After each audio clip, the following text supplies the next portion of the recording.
इधर देखो बेटा, मस्तिष्क के अपन ने अभी मस्तिष्क का चित्र बना के देखा था। मस्तिष्क के चित्र में बहुत सारे भाग थे, उन भाग में आपने कुछ मेन उसके भाग पढ़े थे, जैसे अनुमस्तिष्क, अग्र मस्तिष्क, पश्चिम मस्तिष्क, मध्य मस्तिष्क, फिर कुछ और भी चीज़ें पढ़ी थी जैसे हाइपोथैलेमस, मेडुला ऑब्लंगेटा। आ गया समझ में? इस तरह की बहुत सारी संरचनाएं हमने उसमें देखी थी, है ना। कपाल जो चारों तरफ लेयर थी उसकी, जिसका आवरण होता है पूरे मस्तिष्क को जो ढके रहता है, कपाल। यहाँ पर अब हम सभी जितने भी भाग उसके पड़े हैं, जैसे हमारा ये शरीर है, हम इससे अंदाजा लगाएं हमारा शरीर है, तो हमें भूख भी लगती है, तो हमारा शरीर बता देता है कि हमें भूख लग रही है, हमें प्यास लग रही है, हमें पानी पीना है। जब प्यास लगती है तो हमारा कौन बताता है हमें कि प्यास लग रही है? मस्तिष्क। तो मस्तिष्क का कोई ऐसा भाग होगा, कोई ऐसा हिस्सा होगा जहां हमें सूचना मिल रही है कि हमें प्यास लग रही है, पानी पीना चाहिए, हमें भूख लग रही है, हमें खाना खाना चाहिए। हमारे शरीर में जो मूत्र का निर्माण होता है, मूत्र का निर्माण होने के बाद हमें बाथरूम जाना है, तो ये भी हमारा मस्तिष्क बता रहा ना।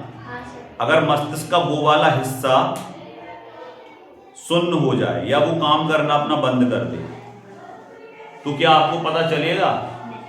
हमें भूख का कोई एहसास नहीं होगा। कोई खिला दे तो खिला दे, हमें खुद से पता नहीं रहेगा खाना खाना है। कोई पानी पिला दे तो पिला दे, हमें खुद से पता नहीं रहेगा। हमने देखा होगा कई लोग वेंटिलेटर पर चले जाते हैं, मतलब कई लोग ऐसे बीमार हो जाते हैं, अपने बुजुर्ग जो कुछ बता नहीं पाते, लास्ट समय उनका चलता है, हम पानी डाल देते हैं तो वो पानी पी लेते हैं। आ गया समझ में? वो कुछ नहीं कहते कि हमें पानी पिलाओ। आ गया समझ में? अपन को लग रहा 2-3 घंटे से इन्होंने कुछ नहीं पिया, पानी डाल दिया। आ गया समझ में? तो हमारे शरीर में कहीं ना कहीं कुछ केंद्र होंगे जो अलग अलग काम करते होंगे। जैसे देखने का काम अलग होगा, मस्तिष्क से ही पता चल रहा, दिखाई तो मस्तिष्क के द्वारा दे रहा ना, हमें लगता है आंखों के द्वारा दिख रहा। आंखों में जो प्रतिबिंब बनता है उसकी छवि कहाँ जाएगी? मस्तिष्क में, तभी तो हमें एहसास होगा सामने चीज कैसी है, रंग कैसा है। आ गया समझ में? रंग तो आंखों को पता चल जाएगा, लेकिन उसका चित्र जो बनता है मेन, वो कहाँ बनता है? मस्तिष्क में। हमें सुनने का काम, देखने का काम, आ गया समझ में? ठीक है, ये सब काम कहाँ होते हैं? मस्तिष्क में। तो मस्तिष्क मेन होता है, मानव मस्तिष्क मेन है। मेन चीज जहां से आप देखना, सुनना, खाना, आ गया समझ में, पीना, सबका एहसास होगा, गर्मी का, धूप का, ठंड का, जो भी आपको एहसास हो रहा है वो सभी मस्तिष्क में कार्य होते हैं। तो मस्तिष्क के प्रमुख भाग एवं कार्य को 3 भागों में सबसे पहले मस्तिष्क को बांटा। वो अग्र मस्तिष्क है, मध्य मस्तिष्क है और पश्चिम मस्तिष्क है। अब हम एक एक करके उठाएंगे।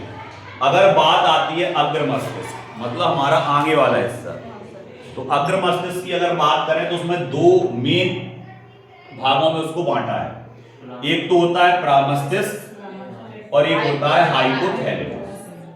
अब हाइपोथैलेमस का काम अलग होगा और प्रामस्तिष्क का काम अलग होगा, और दोनों काम किसके अंतर्गत होंगे? अग्र मस्तिष्क के अंतर्गत। अब सबसे पहले अगर हम प्रामस्तिष्क की बात करें तो इसका काम क्या है? सबसे पहला काम है तंत्रिका तंत्र पर नियंत्रण। अब सर तंत्रिका तंत्र क्या है?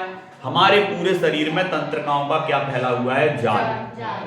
आ गया समझ में? तो हमारा जो भी हिस्सा काम कर रहा, हमारे हाथ, पैर, आंखें, आ गया समझ में, जो भी काम कर रही हैं, पलक का झपकना, ये सब किसके कारण हो रहा? तंत्रिका तंत्र के कारण। प्रतिवर्ती क्रिया भी कहां पहुंचेगी? तंत्रिका तंत्र पर, है ना, मस्तिष्क में। तो यहाँ तंत्रिका तंत्र पर नियंत्रण का काम कौन करता है?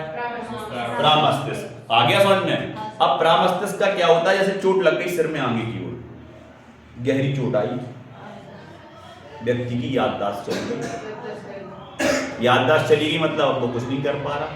क्यों नहीं कर पा रहा? क्योंकि उसकी तंत्रिकाएं यहां से डैमेज हो गई। तंत्रिकाओं पर उसका क्या नहीं रहा? नियंत्रण। आ गया समझ में? तो उसे भूलने की बीमारी हो गई, उनका शरीर ही काम नहीं कर रहा। इतनी गहरी चोट लगी कि उसके हाथ पैर ही नहीं उठ रहे, वो अपने आप से चल नहीं पा रहा, उठ नहीं पा रहा, बैठ नहीं पा रहा। तो तंत्रिका तंत्र पर नियंत्रण का काम प्रामस्तिष्क का है। ऐच्छिक पेशियों पर नियंत्रण का कार्य भी इसी का है। अपनी इच्छा के अनुसार हम जो भी काम करते हैं वो केवल किस कारण से कर पाते हैं? ऐच्छिक पेशियों पर नियंत्रण इसका काम है। बुद्धि, जो भी हम बुद्धि से काम करते हैं। विचार, जो भी हमारे दिमाग में विचार आते हैं। स्मृति, स्मृति क्या होती है सर? याददाश्त। स्मृति का मतलब होता है याददाश्त। हमने कल वो चीज पढ़ी थी, आज हमें याद है या नहीं है? हमें 10 दिन पुरानी चीज भी याद है सर, आपने क्या कहा था? आ गया समझ में? तो ये याददाश्त या स्मृति का केंद्र भी कौन है? अब सोचो, बुद्धि का जितने भी विचार आपके अंदर उमड़ते हैं, कहते नहीं है खड़े हो जाओ, आज क्या है, आज 26 जनवरी है, तो कुछ विचार व्यक्त करो।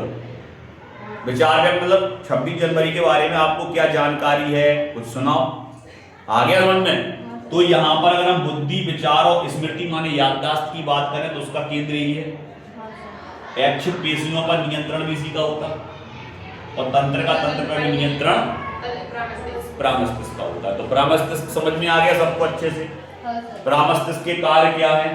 तो परामस्तिष्क के कार्य है तंत्र का तंत्र पर नियंत्रण, पेशियों पर नियंत्रण, ऐच्छिक पेशियां जो भी काम करेंगी उसके नियंत्रण, बुद्धि, विचार और याददाश्त केंद्र। क्लियर? चलो अब आते हैं हम किस पे? हाइपोथैलेमस। हाइपोथैलेमस का काम क्या है? मूत्र की मात्रा का नियंत्रण। हमारे शरीर में मूत्र की कितनी मात्रा बननी है ये नियंत्रित करेगा। भूख और प्यास का केंद्र, हमें भूख लग रही, हमें प्यास लग रही, इसका भी केंद्र कौन है? हाइपोथैलेमस। और ताप का नियंत्रण, क्योंकि हमें पता है हमारे शरीर का ताप मेंटेन रहता है।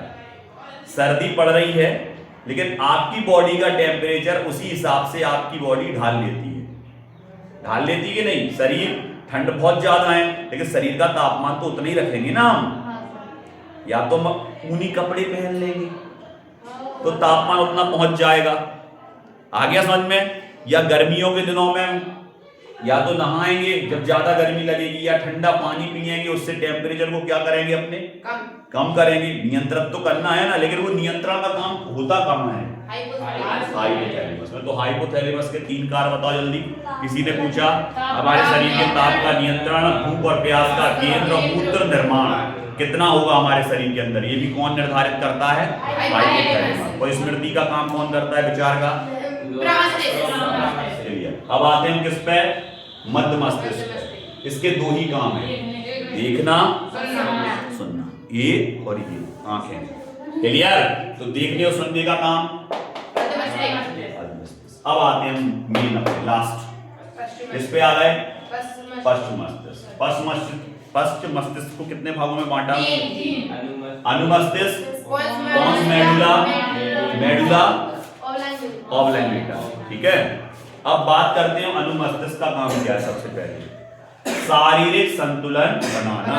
जैसे हम खड़े हैं, क्या गिर रहे हैं? नहीं, खड़े हैं ना, तो हम अपने शरीर का क्या बनाए हुए हैं? संतुलन। तो शारीरिक संतुलन बनाने का काम कौन करता है? हमारा। अगर अनुमस्तिष्क में दिक्कत होगी तो हम खड़े नहीं हो पाएंगे, किसी के सहारे से खड़े होंगे और किसी के सहारे से चल पाएंगे। आ गया समझ में? तो ये काम किसका होता है? अनुमस्तिष्क का। अब हम बात करते हैं पॉन्स मेडुला।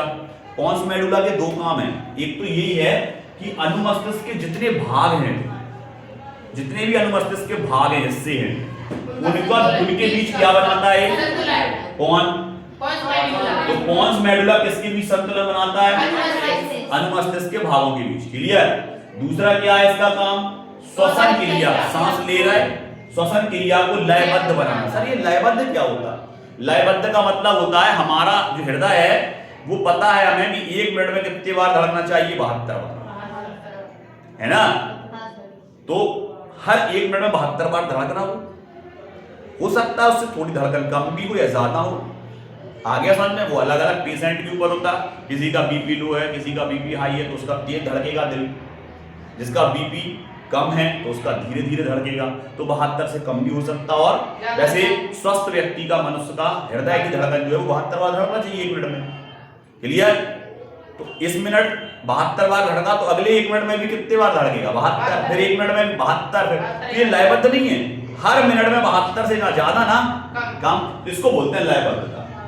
लयबद्धता मतलब होता है हम यहाँ हाथ रखते हैं या डॉक्टर जब अपना वो आला लगा के सुनता है तो उसको आवाज आती है धक धक धक धक धक धक। आगे समझो। तो ये लयबद्धता जो निकल रही है, जो उसमें निश्चित आवाज निकल रही है एक समय बाद, उसको बोलते हैं लयबद्धता। श्वसन क्रिया को लयबद्ध बनाना किसका काम है? Pons medulla. और मस्तिष्क के भागों के बीच संतुलन बनाए रखना, तो इसका नाम क्या है? मस्तिष्क का शारीरिक शरीर का संतुलन है। अब लास्ट इसके 3 काम।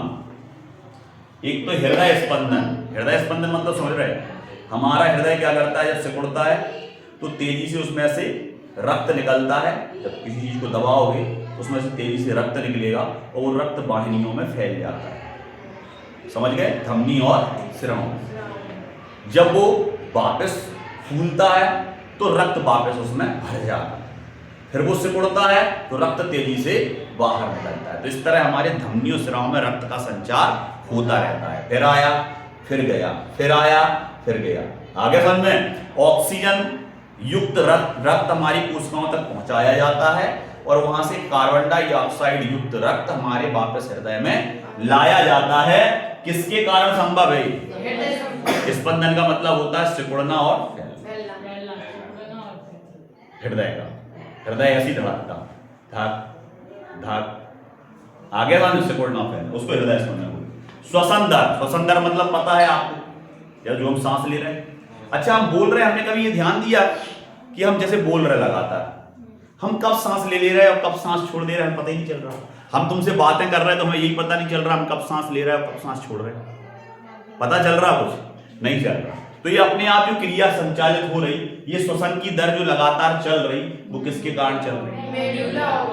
अगला क्या है? श्रवण संतुलन मतलब सुनना। सुनने को संतुलित करेगा। आपको पता है अगर ज्यादा शोर हो रहा होगा तो वहां से तुम दूर हट जाओगे, क्योंकि हमारे कानों को हानि पहुंचा सकता है। समझ रहे हैं कि नहीं? और अगर कोई चीज बहुत धीमी सुनाई दे रही है, अगर कोई चीज बहुत धीमी सुनाई दे रही है तो आप कोशिश ये करोगे बेटा कि उस चीज को कान लगा के थोड़ा सुनने की प्रयास करेंगे, वो चीज सुनाई दे क्या कह रही है। आ गया समझ में? तो ये जो श्रवण का संतुलन है, कानों का जो श्रवण संतुलन है, श्वसन दर है, हृदय स्पंदन है, ये तीनों किसके काम है? That's all। आ गया समझ में सबको अच्छे से? अब हम यहाँ आपसे पूछेंगे और आप याद करते जाना हाल के हाल।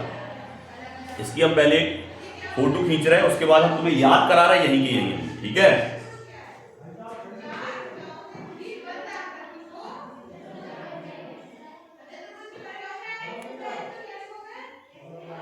इधर देखो। चलो, अग्र मस्तिष्क को कितने भागों में बांटा? जल्दी बताओ। यहाँ क्या था? और यहाँ याद हो गया? जल्दी बताओ यहाँ क्या था? यहाँ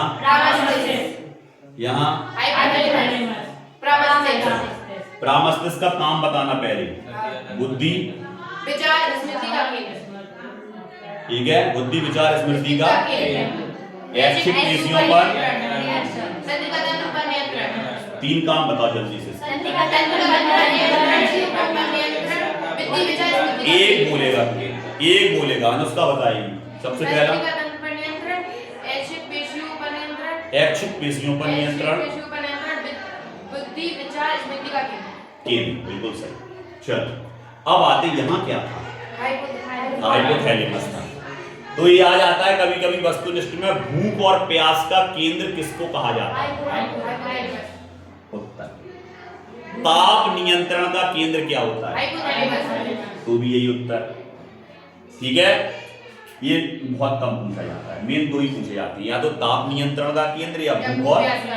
वैसे ये मूत्र की मात्रा का भी नियंत्रण करता है, मूत्र की मात्रा को भी नियंत्रित करता है। क्लियर? यहाँ देखना सुनना किसके कारण होता है?